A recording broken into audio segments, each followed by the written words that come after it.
மாணவர்களே, உங்களுக்கு வணக்கம். முதல் பாகத்திலே கடவுள் ஏற்படுத்திய திருமணம் புனிதமானது.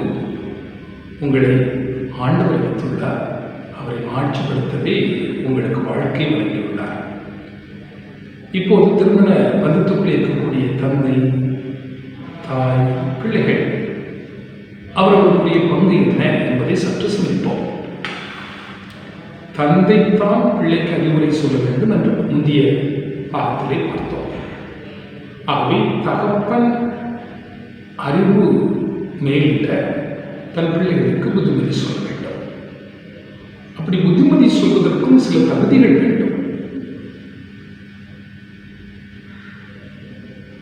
தோபித்து 4ஆம் அதிகாரத்தை நீங்கள் எடுத்து வாசியுங்கள்.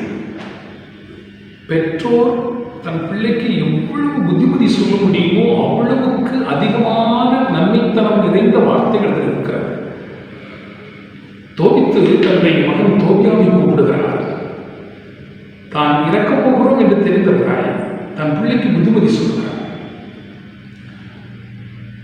மகனே, நீ கடவுளுக்கு பயந்து நட, நேர்மையை கடைபிடி, நியாயம் தவறாதே, ஆண்டவருக்கு பயப்படும்.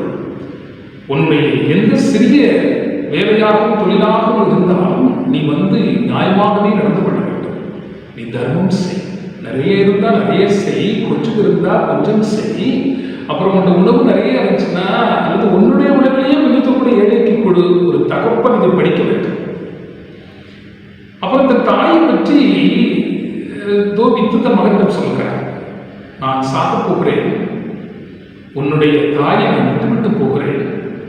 ஆகவே அவள் உன்னை வைத்திருந்த காலத்தில் பட்ட கஷ்டங்களை நீ புரிந்து கொள். அவள் முதுமையின் காரணமாக சில செயல்கள் செய்தால், உனக்கு விருப்பமில்லாத செயல்கள் செய்தால் பொறுத்துக்கொள். அவள் இறந்த பின்பு என் பக்கத்திலே அடக்கம் செய். இந்த அறிவுரையை தகப்பன் சொல்ல பிள்ளை தோபியா எவ்வித சலனமில்லாமல் கேட்டுக்கொண்டிருந்தார். அப்பா சொன்ன புத்திமதி அத்தனையும் அந்த 4ஆம் அதிகாரத்தை தயவு செய்து குடும்ப தந்தையர்கள் வாசிக்க வேண்டும். இதை சொல்லும் போது தன் மகன் பக்கத்திலிருந்து கேட்டுக்கொண்டிருந்தவன் எந்தவித சலனமும் இல்லாமல் கேட்டுக்கொண்டிருந்தான். காரணம் தெரியுமா? தன் வீட்டுக்குள்ளே தன் தாயை ஏசியதை, திட்டியதை அல்லது தாய்க்கு மனவருத்தம் கொடுத்ததை இந்த மகன் என்றைக்குமே பார்த்தது. அப்பா சொல்கிறாரே, அப்பா என் கண்ணு முன்னாலேயே நீங்க அம்மாவை அடிச்சீங்களே, அம்மாவை ஏசினீங்களே, இப்ப நீங்க சாக போற நேரத்தில் எனக்கு புத்திமதி சொல்றீங்களேன்னு பிள்ளை சலனப்படவில்லை. எவ்வித சலனமில்லாமல் தந்தையின் அறிவுரையை கேட்டது. காரணம், அவ்வளவு தெய்வீகத்தை தந்தை, தாய் இவரிடமிருந்து மகன் கற்றுக்கொண்டார். பிள்ளைகளுக்கு புத்திமதி சொல்ல தகப்பனுக்கும் சில அருகதைகள் வேண்டும். சாலையிலே பள்ளியிலே பிடித்துக் கொண்டிருக்கிற மாணவன் சிகரெட் குடித்துக் கொண்டு போனான். எய்தாப்பில் அவருடைய கணக்காசிரியர் வந்தார். கணக்காசிரியர் வந்தபோதும் கூட அவன் சிகரெட்டை பிடித்துக் கொண்டே அவரை கடந்தவர். ஆனால் கணக்காசிரியர் தெரியும், அந்த தெருவுடைய ஒரு கோடியிலே தந்தை வந்து கொண்டிருக்கிறார், இவனுடைய தகப்பனார் வந்து கொண்டிருக்கிறார். என்ன செய்கிறான் பார்ப்போம் என்று சொல்லி அவர் இந்த தெருமணிகளில் ஒரு ஓரமாய் நின்று கொண்டு அங்கு நடக்கிற நிகழ்ச்சியை பார்த்தார். தகப்பனை கண்டவுடன் சிகரெட் குடித்துக் கொண்டு போன மகன் தன்னுடைய சிகரெட்டை முதுகு பின்னால் கொண்டு போனார். அடுத்த நாள் வகுப்பிலே கணக்காசிரியர் கேட்டார், தம்பி, நான் உன்னை பாராட்டுகிறேன், உன்னை குறித்து மிகுந்த மகிழ்ச்சி அடைகிறேன். நீ என் பக்கம் போகும்போது கூட நீ சிகரெட்டை குடித்துக் கொண்டு போனாய். உன் தந்தையின் மீது எவ்வளவு பக்தியும் பாசமும் வைத்திருக்கிறாய். அந்த மரியாதைக்கு நான் உன்னை மிகவும் நேசிக்கிறேன். உன் தந்தை கடந்து போகும்போது மட்டும் நீ சிகரெட்டை பின்னால் வைத்துக் கொண்டாய் என்று வகுப்பிலே சொல்லும் பொழுது உடனே இந்த மாணவன் சொன்னார், மரியாதையும் இல்லை, மதிப்பும் இல்லை சார். உங்க பக்கத்தில் குடிச்சிட்டு போனா நீங்க எனக்கு ஒரு தம்பு தான் கேட்க மாட்டீங்க. ஆனா எங்க அப்பா பக்கத்தில் குடிச்சிட்டு போனா அவர் என் சிகரெட்டை வாங்கி ஒரு தம்பு அடிச்சுட்டு எனக்கு தருவாருங்கிறதுக்காக வச்சேன். பிள்ளைக்கு புத்திமதி சொல்ல தகப்பனுக்கு சில தகுதிகள். ஆகவே தகப்பன் தான் பிள்ளை எப்படி நடந்து கொள்ள வேண்டும் என்பதை சொல்லிக் கொடுக்க வேண்டும் என்பதால் தன்னை தகுதி உள்ளவராக வைத்துக் கொள்ள வேண்டும். மனைவியை முழுமையாக நேசிக்க வேண்டும். ஒருவனுடைய மனைவி இறந்தால் சாம்பல் கிடந்தது. அந்த சாம்பலை அடுத்த நாள் போய் கணவன் கிண்டிக் கொண்டிருந்தார். அந்த சுடுகாட்டில் வேலை செய்யும் வெட்டியார் வந்து கேட்டால், என்னப்பா தேடுகிறார்? அந்த சாம்பலை தடவி கொண்டிருந்த, அந்த கிண்டிக் கொண்டிருந்த, தேடிக் கொண்டிருந்த கணவன் சொன்னார், ஒரு நாள் நேற்றுத்தான் மனைவி இல்லாமல் இருந்திருக்கிறான். அவன் சொன்னான், என் வாழ்க்கைக்கு அர்த்தத்தை கொடுத்தவளை தேடுகிறேன். அதனாலதான் கண்ணதாசன் சொன்னார், ஆலம் விழுதுகள் போல் உறவு ஆயிரம் வந்தும் இல்லை, வேறனை நீ இருந்தால் நான் வீழ்த்து விடாதிருந்தேன் என்று மனைவி பார்த்து சொன்னார். நல்ல மனையாள் இறைவனால் கொடுக்கப்பட்ட வரம். நல்ல மனைவியை கைப்பிடித்திருக்கிறவன் பீடுகளை போட முடியும். தமிழ் சொல்ற நல்ல மனைவி கடவுளையும் கூட அன்பு அகலாத மனைவி கிடைக்க பெற்றால் அதைவிட சிறப்பம்சம் ஏது எதுவும் இல்லை. ஆகவே உங்களுடைய மனைவி உங்களுக்கு இறைவன் கொடுத்ததால் அவள் உங்களுக்கு ஏற்றவளாக இருப்பாளே, ஆனால் உங்கள் உள்ளப்போல் மனமுள்வாளே, ஆனால் நீங்கள் நெஞ்சு நிமித்து 4 ஆண்கள் முன்பு நடக்கலாம். பீடு நடை போட கணவனுக்கு தகுதி எப்போ வரும்னா நல்ல மனைவி கிடைக்க பெற்றது. ஆகவே மனைவியை முழுமையாக நேசியுங்கள். உங்களை ஏன் ஒரு பெண் கரம் பிடிக்கிறாள் பாருங்க. அவர் வீட்டில் உள்ள எல்லா இன்பத்தையும் விட்டுட்டு, அவளுடைய சந்தைகள் எல்லாம் விட்டுட்டு, அவள் காலதாமதமாக செய்கிற வேலைகளை இங்கே செய்யும்படி பாதியிலே வாழ்க்கையை அள்ளி முடித்துவிட்டு இங்கே வருகிறாளே, அவளிடம் இருக்கும் தெய்வீகத்தை கவனியுங்கள். வீட்டில் பார்த்திருந்தா 7 மணிக்கு எந்திரிச்சிருக்கலாம். உங்களை கேட்டு இங்கே வந்தனால நீங்கள் வேலைக்கு போறாலும் 5 மணிக்கு எந்திரிக்க வேண்டியிருக்கிறது, வீட்டை பெருக்க வேண்டியிருக்கிறது. அவர்களுடைய இல்லத்திலே அவர்கள் நல்லெண்ணெயிலே தோசை சுட்டிருப்பார்கள். உங்க அம்மா கடலை எண்ணெயிலே சுடுவார்கள். அது கொமட்டத்தான் செய்யும், ஆனாலும் சாப்பிடுவார்கள். உங்களையே ஒரு பெண் கரம் பிடிக்கிறாள். தன் பிறந்த வீட்டிலே கிடைக்கப்பெறாத இன்பத்தை இன்னாரை கைப்பிடித்ததால் அனுபவிக்கலாம் என்பதால் தான் கரம் பிடிக்கிறார். அவருடைய சந்தோஷமே நீங்கள் தான். ஆகவே மனைவியை முழுமையாக நேசிக்க வேண்டும். வாசிக்கப்பட்ட மலாக்கியா தீர்க்கதரிசியுடைய புத்தகம் 2ஆம் அதிகாரம் 15 என்ன சொல்லப்படுகிறது? உன் இளமையின் மனைவிக்கு நீ துரோகம் செய்யாதே. தீர்க்கதரிசி சொல்கிறார், ஆணிடமிருந்துதான் பெண்ணுக்கு எதிரான துரோகம் தொடங்குகிறது என்றார்.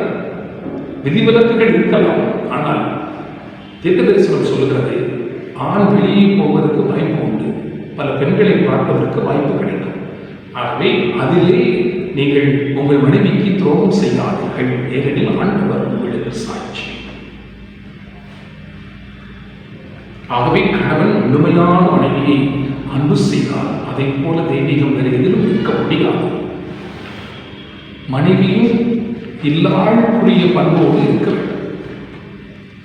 இல் ஆள் இது பெண்ணுக்கு மட்டும்தான் பொருந்தும். ஆணிடமிருந்து பெண் எடுக்கப்பட்டாள். பெண்ண என்ன அர்த்தம்? பேணுபவள் அர்த்தம். ஆணிடமிருந்து பெண் எடுக்கப்பட்டாள். ஆகவே ஆணை பேணும் பொறுப்பு பெண்ணுக்கு உண்டு. அதனாலதான் சொன்னார் திருவள்ளுவர் பெண்மைக்கு இலக்கணம், தற்காத்து தற்கொண்டான் பேணி தகை சார்ந்து சொற்காத்து சோர்வினாள் பெண். தற்காத்து தன்னை கொண்டவனை பேணி. பெண்மையில் இருக்கும் தெய்வீகம் மிகவும் போற்றுதற்குரியது. வாழ்ந்த வீட்டில் மாமியை பொறுத்து போகணும், மாமனாரை சேர்த்து கொள்ளணும், புருஷன் விருப்பம் தெரிஞ்சு நடந்து கொள்ளணும். ஒரு கணவனோடு பிறந்த அத்தனை பேரையும் பொறுத்து கொள்ள வேண்டும். அதுவும் நாத்துனா என்கிற ஒன்று இருக்கிறது, அதையும் பொறுத்து கொள்ள வேண்டும். யாரால் இந்த வார்த்தையை கண்டுபிடித்தார்களோ தெரியவில்லை. நாத்துனான்னா ரத்தம் கலவாத உறவுன்னு பொருள். ஆனால் நீங்கள் நல்லா பட்டு சேலை கட்டிட்டீங்க, புது சேலை கட்டிட்டீங்க, அல்லது நீங்கள் போட்டு வந்த தாலிக்கு மேலே இன்னொரு 2 செயல் போட்டிருக்கீங்கன்னா அதை பார்த்து நாத்தும் நான் அவையெல்லாம் பொறுத்து கொள்ள வேண்டும். பிறந்த வீட்டிலே உங்கள் கணவனுக்கு பெண் பிள்ளைகள் இருந்தால் நீங்கள் போட்டு வந்த நகைகளை விற்று அந்த பிள்ளையை திருமணம் செய்து கொடுக்கிறீர்கள். எல்லாம் வழங்கத்தக்கவை. வாசல் இருந்து அடுக்கிற வரைக்கும் காலையிலிருந்து சாயங்காலம் வரை நீங்கள் நடக்கிறீங்களே, அதுக்கு கூலியே கொடுக்க முடியாது. எல்லா வேலையும் செய்யுங்க. துணி துவைக்கிறீர்கள், உணவு தயார் பண்ணுகிறீர்கள், இடத்தை தூய்மையாக வைத்திருக்கிறீர்கள், பிள்ளையை பேடுகிறீர்கள், தந்தை மற்ற புருஷனுடைய சாயல் அதில் இருக்கிறபடினால் வேகமாக நேசிக்கிறீர்கள், அதுக்கு உணவு சமைத்து கொடுக்கிறீர்கள், பள்ளிவரை கொண்டு விடுகிறீர்கள், திரும்ப கிடைக்கப் போகிறீர்கள், எல்லாரையும் தூங்க வைத்து விட்டு தூங்குகிறீர்கள். இதுக்கு எந்த சம்பளமும் எந்த கவர்மெண்டாலையும் கொடுக்க முடியாது, எந்த கடனாலையும் கொடுக்க முடியாது. போற்றுதற்குரிய பெண், அதுவும் அன்பு அகலாத பெண் கிடைத்து விட்டால் அந்த குடும்பத்தில் இருக்கும் தெய்வீகம் காசுக்கும் இல்லையோ அந்த பெண்மையின் அன்பும் தியாகமும் அந்த குடும்பத்தை மகிழ்ச்சி உள்ளதாக மாற்றுகிறது. ஆகவே ஒரு பெண்தான் ஆணின் ஆட்சி, ஒரு பெண்தான் ஆணின் ஆட்சி. தொடக்க நூலில் மிக அருமையாக சொல்கிறது, அபிரகாமுக்கும் சாராளுக்கும் உள்ள உறவு. சாராள் எப்படி தன்னுடைய கணவனை அழைத்தாள்? தலைவா என்று அழைத்தாள். அவருடைய கற்புதான் பார்வோன் மன்னனுடைய கோட்டையை தூள் தூளாக்குகிறது. அவருடைய கற்புதான் பார்வோன் மன்னனுடைய சாராளின் கற்பு, அந்த வயதான மூதாட்டியினுடைய கற்பு. பார்வோன் மன்னன் என்ன கட்டளையிட்டு இருந்தான்? அழகான பெண்கள் ரோட்டில் போனால் அவளை பிடித்துக் கொண்டு வர வேண்டும். பக்கத்தில் யாராவது ஆப்பட தடுத்தான்னா அவன் வெட்டினான். இந்த வயதான பெண் அவ்வளவு அழகாக இருந்தாள். காரணம், கணவனே தன் கண்கண்ட தெய்வமாக கருதினாள். அவரை தலைவா என்று அழைத்தாள். ரூத்தை கவனிங்க. ரூத்து 1:14 என்ன சொல்லுது? ரூத்தினுடைய கணவன் எலிமெலக், மாமி நொயோமி. இந்த நொயோமி என்ன சொல்றார்? சின்ன வயதிலேயே வாழ விட்டாள். அப்போ அவருடைய மாமி மிக அழகாக சொல்கிறாள். நொயோமி ரூத்தை கூப்பிட்டு, அம்மா நீ சின்ன வயசுல நீ விதவையாயிட்ட, சின்ன வயசுல நீ விதவையாயிட்ட, அதனால ஒரு தாய்ந்தர் வீட்டோடு போ, நீ கொண்டு வந்த பொருட்கள்லாம் எடுத்துட்டு போ. அதுக்கு அவரும் தெரிந்து சொன்னாள், ஆமி நீங்கள் கும்பிடும் தெய்வமே என் தெய்வம், உங்களுடைய இல்லமே என் இல்லம், என் புருஷன் இறந்தாலும் நான் வாழ வந்தவள், உங்களையும் என்னையும் பிரிப்பதாக இருந்தால் மரணம்தான் பிரிக்க வேண்டும். எப்படி ஒரு மாமிக்கும் மருமகளுக்கும் உள்ள உறவிப்பார்கள். ஆகவே கணவனின் பெற்றோரையும் வாழ வந்த பெண்கள் அன்பு செய்ய வேண்டும். அதனாலதான் உங்களை திருப்பலியிலே உங்களுக்கு குருவானவர் அந்த ஆசீர்வாதத்தை கொடுத்து கொள்ள சொல்வார். உம்முடைய திருமண உம்முடைய ஆசையை நாடி நிற்கும் மகள் மணமகளுடைய பெயரை சொல்லி சொல்வார். வேதாகமத்தில் போற்றப்படும் புனித மகளிரை கண்முன் கொண்டிருப்பார். ஆகவே நீங்கள் மனைவியை கணவனை ஒருவர் முழுமையாக நேசிக்க வேண்டும். அதைத்தான் 1 பேதுரு 3:3 சொல்லுது. பெண்ணுக்கு இது அணிகிறது தெரியுமா? ஒரு பெண் எப்பொழுது தெய்வமாவாள் தெரியுமா? கணவன் தான் வேலை செய்கிற இடத்திலே சஞ்சலத்தோடு வீட்டுக்கு வரும் பொழுது, வாருங்கள் உங்கள் கஷ்டத்தை பகிர்ந்து கொள்ள நான் இருக்கிறேன் என்று எப்பொழுது ஒரு பெண் பேசுகிறாளோ அப்போதுதான் அவள் தெய்வமாவாள். அந்த பெண்ணுக்கு இருக்க வேண்டிய அணிகளின் கவனிங்க. பட்டு புடவையும் இல்லை, 10 பவுன் நகையும் அல்ல. கவனியுங்கள். முடியை அழகுபடுத்துதல், பொன் நகைகளை அணிதல், ஆடைகளை அணிதல் போன்ற வெளிப்படையான அலங்காரம் அல்ல. மாறாக மனித உள்ளத்தில் மறைந்திருக்கும் பண்புகளாகிய பணிவும் அமைதியுமே உங்களுக்கு அழியாத அலங்காரமாய் இருக்கட்டும். கவனிங்க. உங்களுடைய அழகு எதில் இருக்கணும்? தாழ்ச்சி, பணிவு, அன்பு, பொறுமை, சாந்தம், பரிவு, கருணை, தாழ்மை பேர். ஆகவே குடும்பத்திலே நீங்கள் தான் தெய்வத்தை காட்டக்கூடிய அடையாளம். அதனாலதான் பாரதி சொன்னார், காதல் செய்யும் மனைவியை சக்தி கட்டி கடவுள் நிலை அவளாலே இதில் வேண்டும். நான் யாரை காதலிக்கிறேனோ அவள் தான் சக்தி. அவள் வழியாக நான் தெய்வத்தை அடைய வேண்டும், கடவுளை அடைய வேண்டும். அந்த புனிதமான அழைப்பை கடவுள் உங்கள் முன் வைத்திருக்கிறார். ஆகவே எல்லுன்னா என்னன்னு சொன்னாங்க, சொல்லுக்கு சொல் பதில் சொன்னாங்க. அப்படி வாயாடியும் கோவியமான மனைவியோடு வாழ்வதை காட்டிலும் பாலைவனம் மேல் என்று சொல்கிறது நீதிமொழிகளாகவும் 21:19.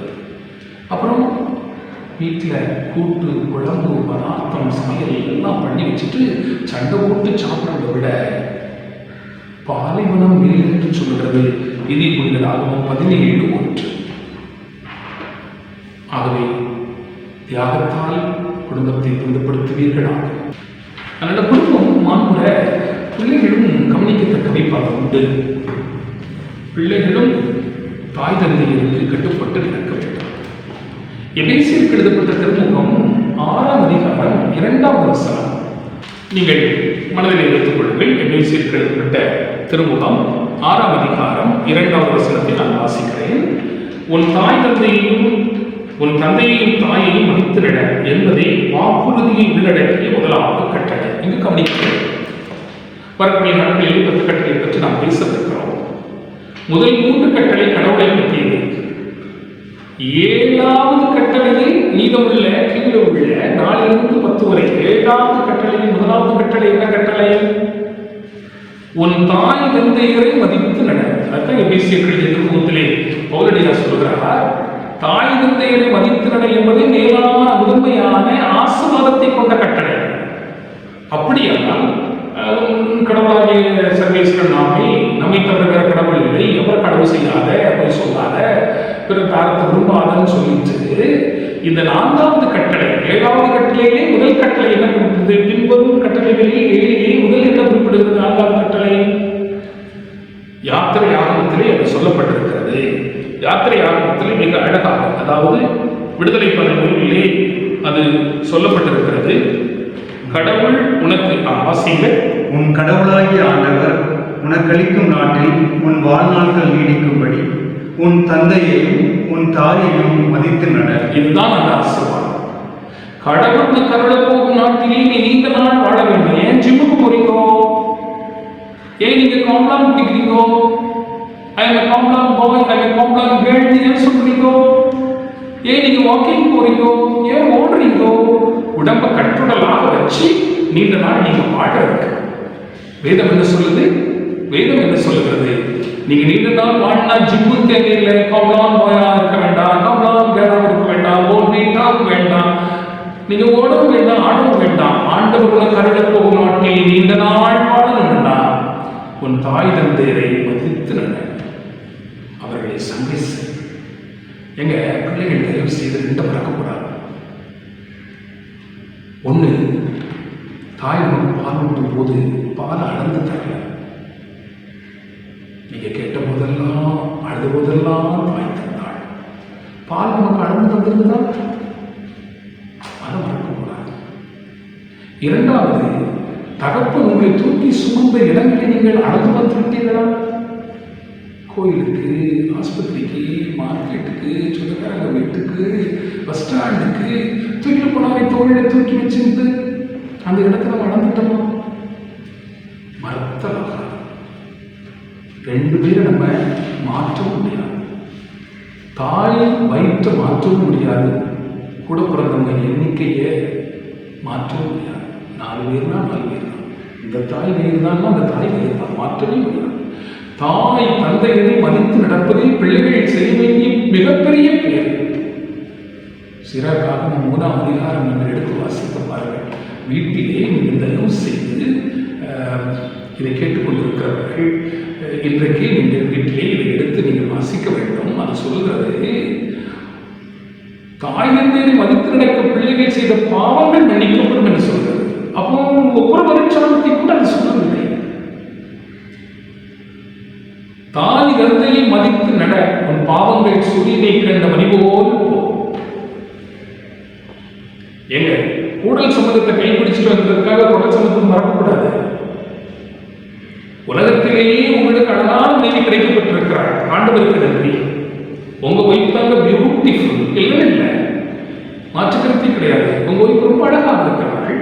அவங்களை போல மினுக்கானவர்கள் வேறு யாரும் இல்லை, ஏற்றுக்கொள்கிறோம். ஆனால் இந்த கணவனை உங்களுக்கு தந்தது அவர்களுடைய தாய் தந்தையரை. ஆனால் உங்கள் தாய் தந்தையரை நீங்கள் மறந்துவிட்டு கூடல் சம்பந்தத்தை, காதல் சம்பந்தத்தை கையிலே பிடித்து குடல் சம்பந்தத்தை மறக்க நேரிட்டால், பெற்றோரை மறக்க நேரிட்டால், சீராக்காக 3ஆம் அதிகாரம் சொல்லுகிறது, நீங்கள் ஆரம்பிக்கும் குடும்பத்தின் அஸ்திவாரம் நேரோடு அசைக்கப்படும். தாய் தந்தை பிள்ளைகள் மதித்து நடக்க வேண்டும். அங்கேதான் ஆசீர்வாதம். மாதா பிதா குரு தெய்வம் அவர்கள்தான் உங்களை இந்த நிலைக்கு கொள்வதற்கிறார்கள். நீங்கள் இன்றைக்கு செய்வதை நாளைக்கு உங்கள் பிள்ளைகளை திருப்பி தந்தால் உங்களால் வாங்க முடியுமா, தாங்க முடியுமா? 30 ஆண்டுகளுக்கு பிறகு காலம் மாறிடும். நீங்கள் பெற்ற பிள்ளைகளின் சிந்தனை மாறும், கல்வி திறன் மாறும், உலக போக்கு மாறும். அதை உங்களுக்கு திருப்பி தரும்போது நீங்கள் கவனியுங்கள். அதனாலதான் சேரப்பாகம் சொல்கிறது, என் கையை பாருங்கள், என் கையை பாருங்கள். பெற்றோரை மதிக்கிறவன் பிள்ளைகளால் ஆசீர்வதிக்கப்படுவான்.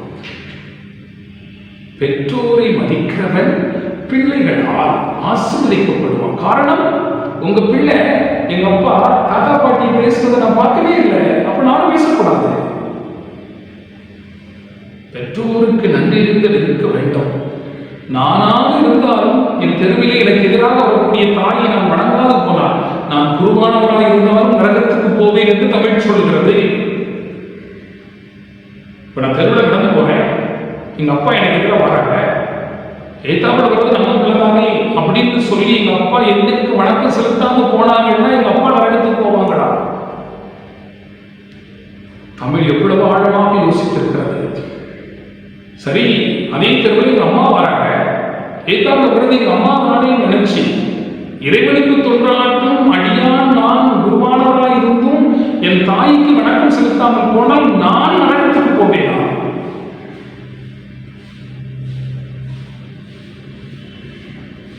பிள்ளைகள் தாய் தந்தையர் சொல்லும் புத்திமதியை கேட்க வேண்டும்.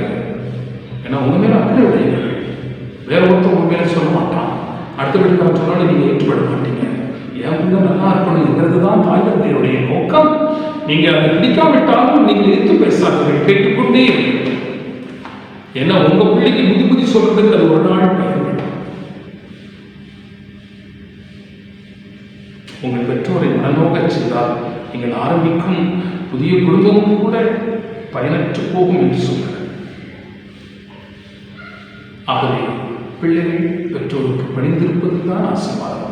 நீங்க இன்னைக்கு எம்எஸ்சியா இருக்கலாம், எம்சிஏயா இருக்கலாம், எம்காமா இருக்கலாம், எம்பிஏயா இருக்கலாம், எம்ஃபிலா இருக்கலாம், பிஹெச்டியா இருக்கலாம். இது தாய் தந்தையர் போட்ட பிச்சை மறக்கக்கூடாது.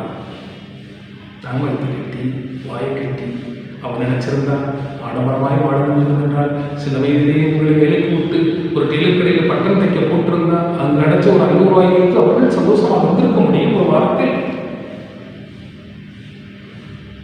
இன்னைக்கு தாய் தந்தையர் போட்ட பிச்சை தான் நாம. அதனால எரேமியா தீர்க்கதரிசி 7ஆம் அதிகாரம் 23ஆம் வசனம், எரேமியா தீர்க்கதரிசி 7ஆம் அதிகாரம் 23ஆம் வசனம், நல்வழி நடந்தால் நாம் நலமடைவோம், நல்வழி நடந்தால் நாம் நலமடைவோம், வாழ்வோ சாவோ நம் கையில் தான் இருக்கிறது, தீதும் நன்றும் பிறர் தரவாரா சிலப்பதிகாரம் சொல்கிறது. இந்த வசனத்தோடு நாம் இந்த 2ஆம் பாகத்தை முடித்துக் கொள்ளலாம். வாசிங்கள். நான் அவர்களுக்கு கொடுத்த கட்டளை இதுவே, என் குரலுக்கு செவி கொடுங்கள், அப்போது நான் உங்களுக்கு கடவுளாய் இருப்பேன், நீங்கள் எனக்கு மக்களாய் இருப்பீர்கள். நான் கட்டளையிட்ட நெறிகள் அனைத்தையும் கடைபிடியுங்கள், அது உங்களுக்கு நலம் பயக்கும். ஆகவே பெற்றோர் வழியாக கடவுளுடைய பராமரிக்கிறார். அவர்கள் தரும் நல்லறிவுரைகளை கேட்டு வாழ்வடைவோமாக. பிள்ளைகளையும் மனதார வாழ்த்துகிறேன். குடும்ப இல்லறத்திலே ஈடுபட்டு பல தியாகங்களை செய்யும் பெற்றோரையும் தலைவணங்கி வருகிறேன். நீங்கள் ஒன்றாக இணைந்திருப்பது தெய்வத்தை மாற்றிப்படுத்ததால் உங்கள் குடும்பத்தில் இனிய திருச்சபை உருவாக வேண்டுமோ வாழ்த்துகிறேன். நன்றி. வரக்கூடிய நம்ம அமர்வுகளில் நாம் ஒப்புரவு அருட்சாதனம், அதாவது பாவ மன்னிப்பு அருட்சாதனம் என்பதை பற்றி விரிவாக சிந்திப்போம். நன்றி.